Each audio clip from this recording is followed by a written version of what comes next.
Christopher Farm. I am the CEO of Tenjin.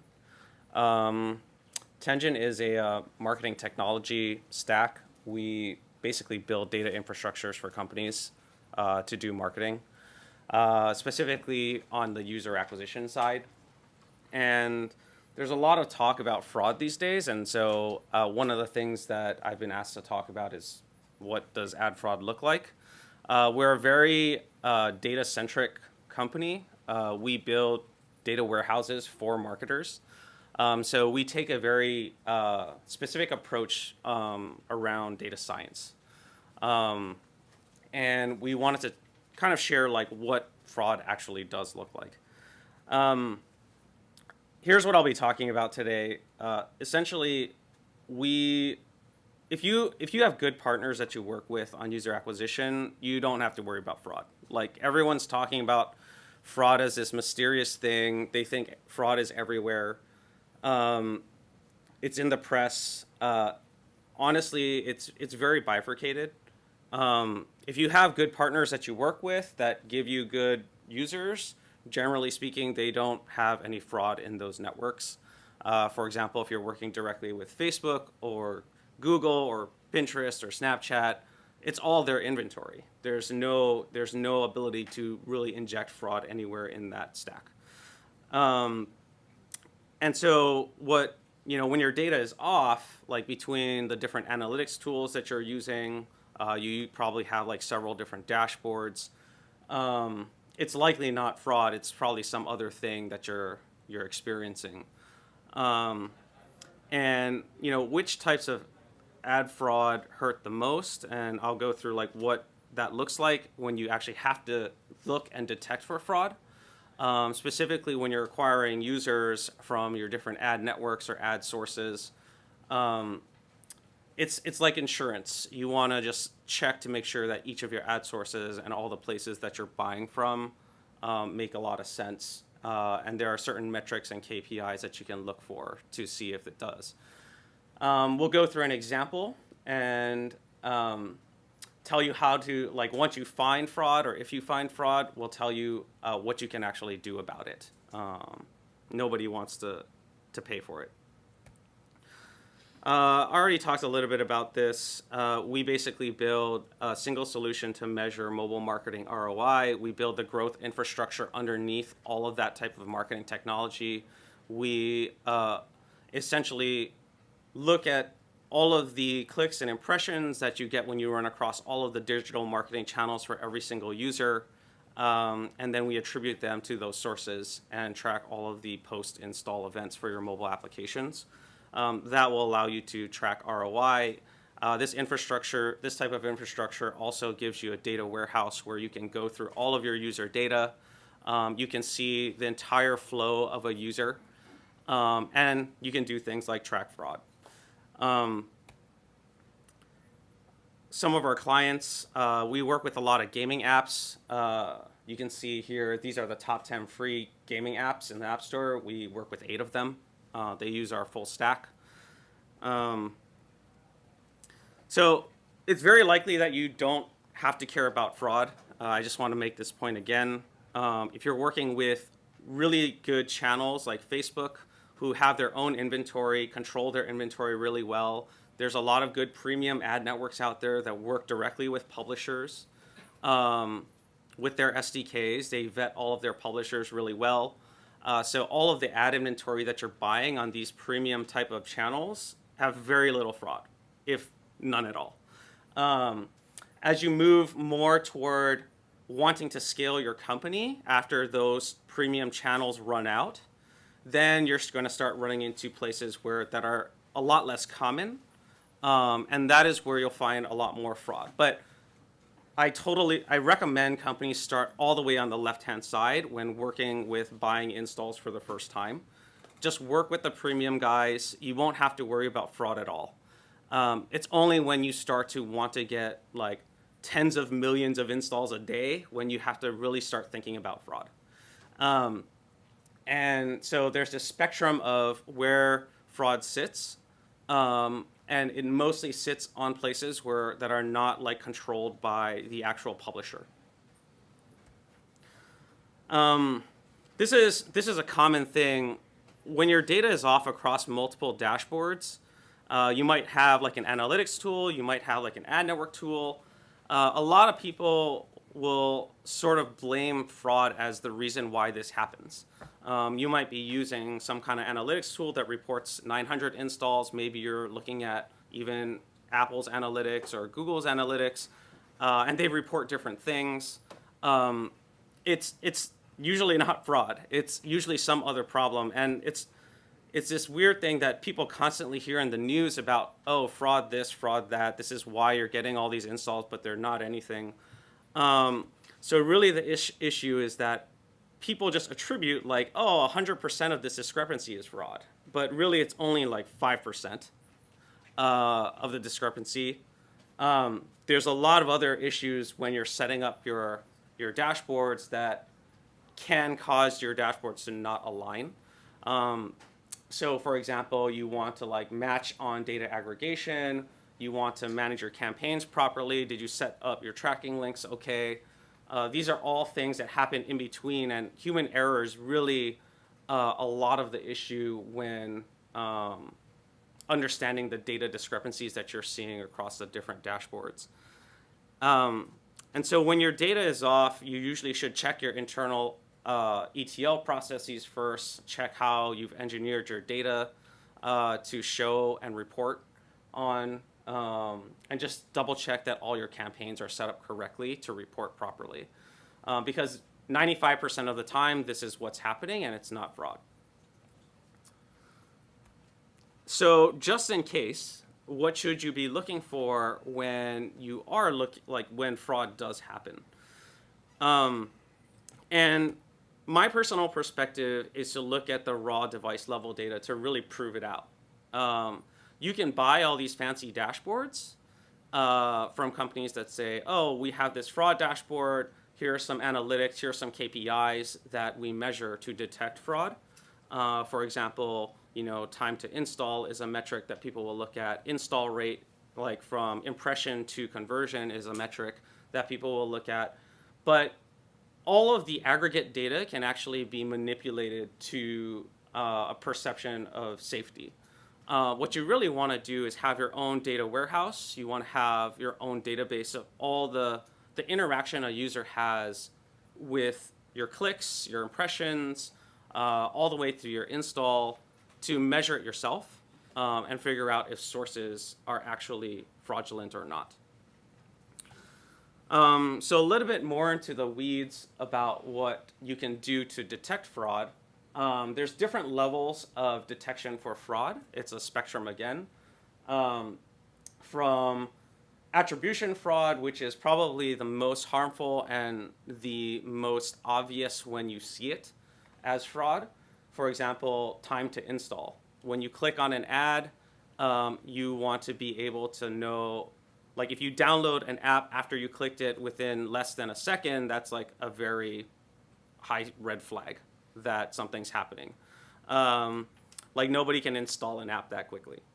Or for example, if you see one install for a specific user and there's like 500 clicks right before it, that probably doesn't happen very often. Like no user clicks on an ad 500 times before they install an app. So these types of things are indicators of how you can check for fraud.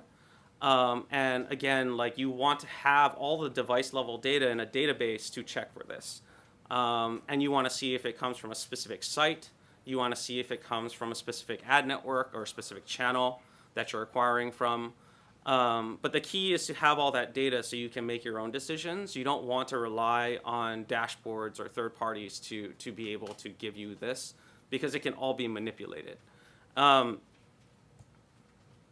an example, the first chart on the left-hand side, the three on the left-hand side, that's a benchmark. The top one is the time to install curve for a specific type of app. And this is what it should look like.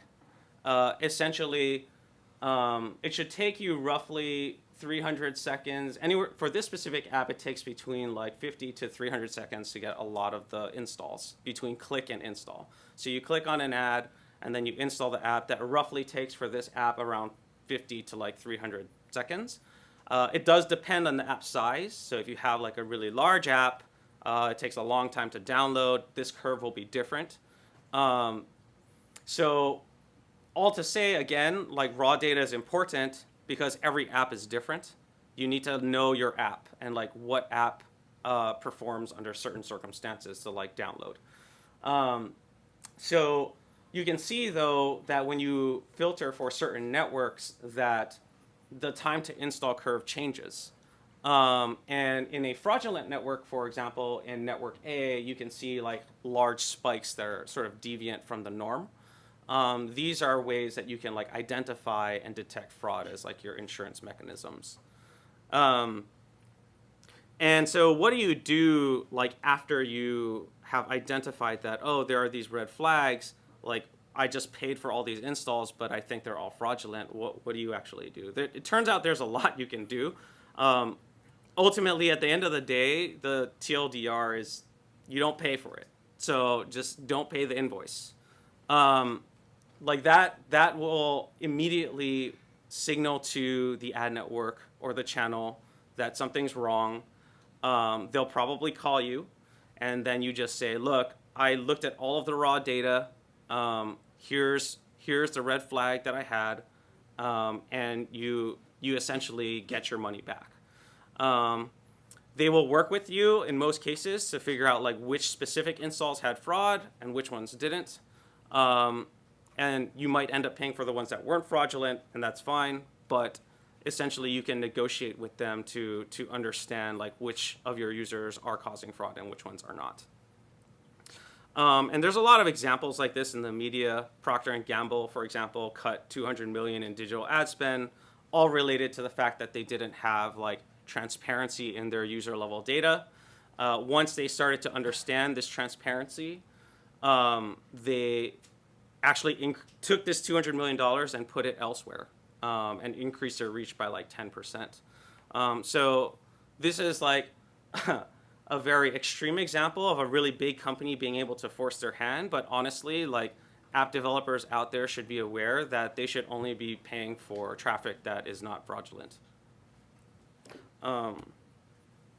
So Brian from Notion Digital can talk about his experience.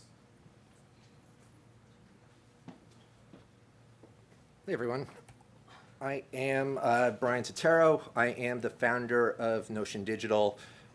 We make religious apps pretty much in the Christian space. We pretty much just focus in the US and have over a few million installs and a few 100,000 daily active users.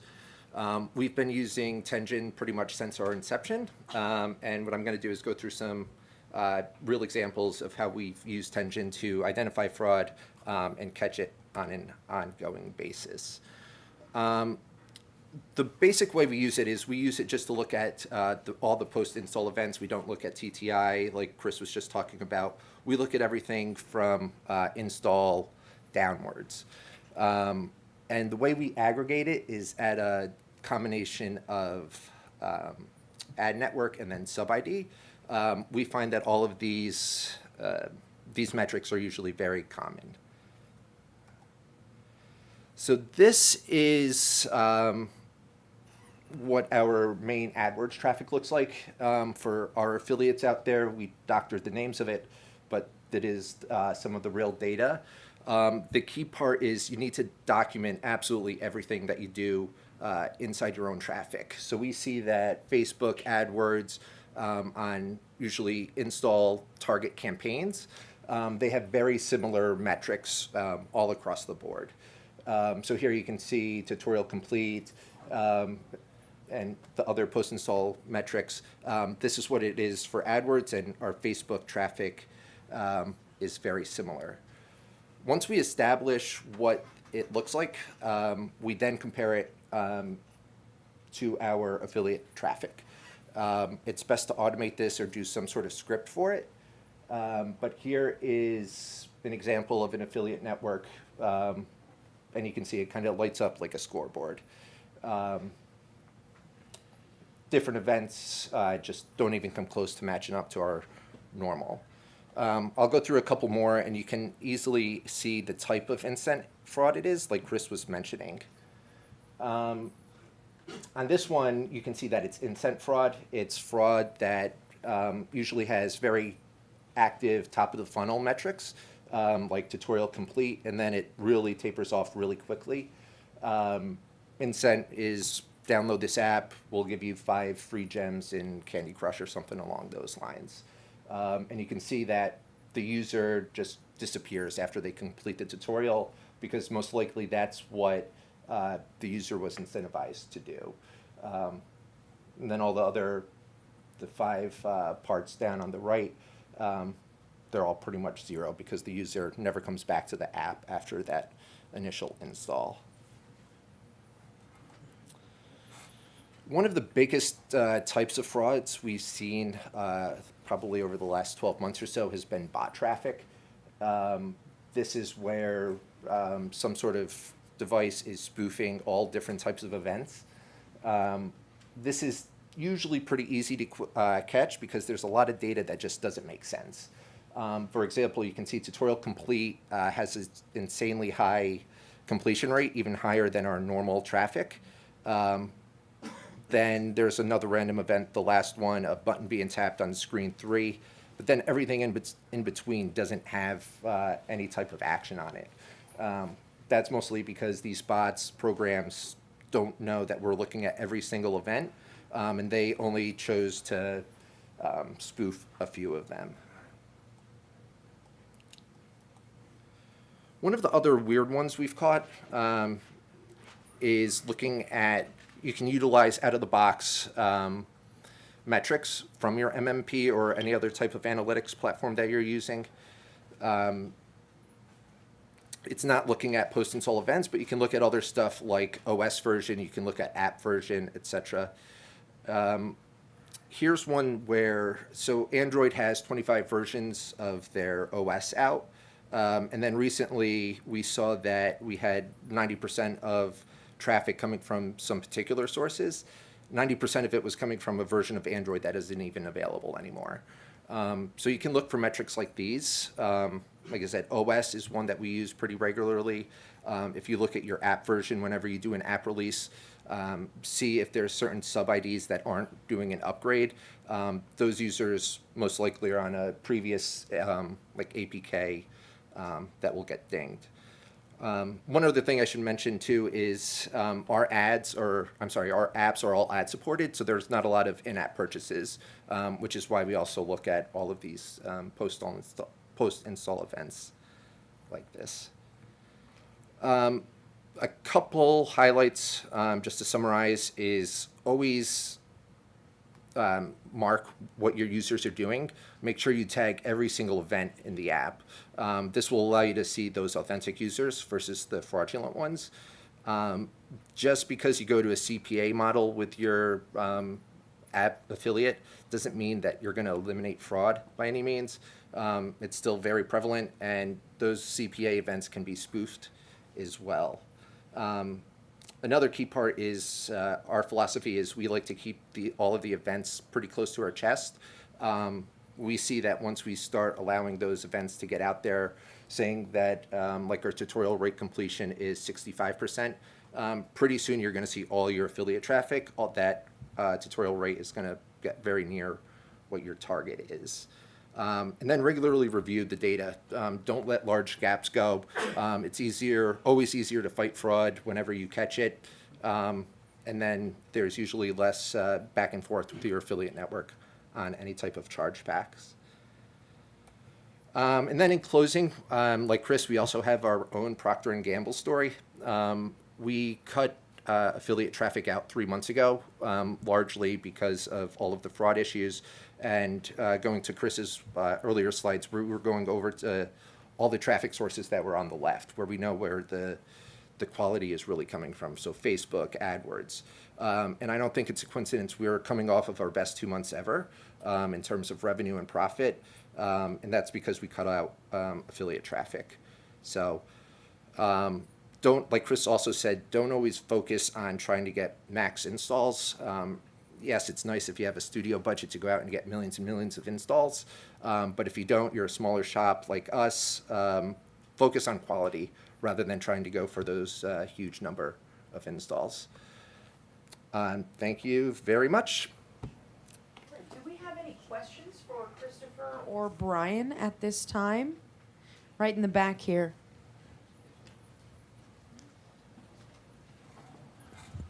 Hey, thanks for the talks, guys. So it seems like a bit of an anomaly detection problem because most of the times things operate as expected, but sometimes they deviate.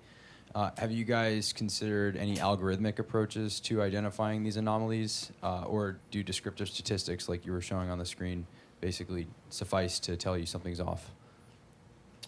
For me? Or either?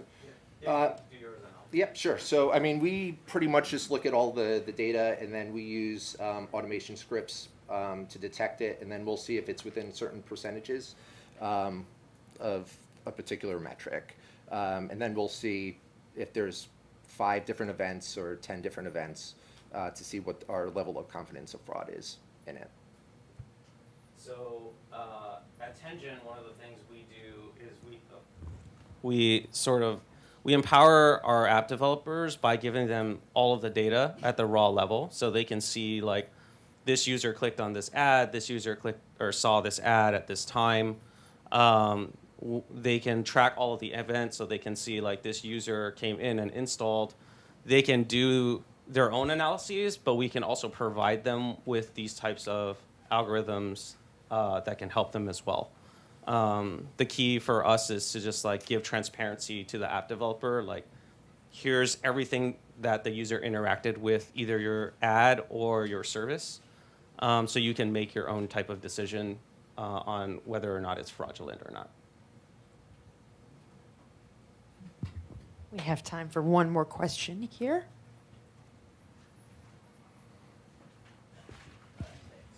So just curious about the result. So have you seen any kind of benchmarking on how much accuracy, or maybe there's other fraud that you wasn't able to detect, that you like to, your algorithm maybe to learn to detect? So to that perspective, I'm just curious about how big is the data set, and if you were able to do this in real time. Yeah. Yep. So the one thing I didn't include on there, just for lack of space, was number of installs that were coming from each sub-ID set. Each one usually had a couple hundred or more installs.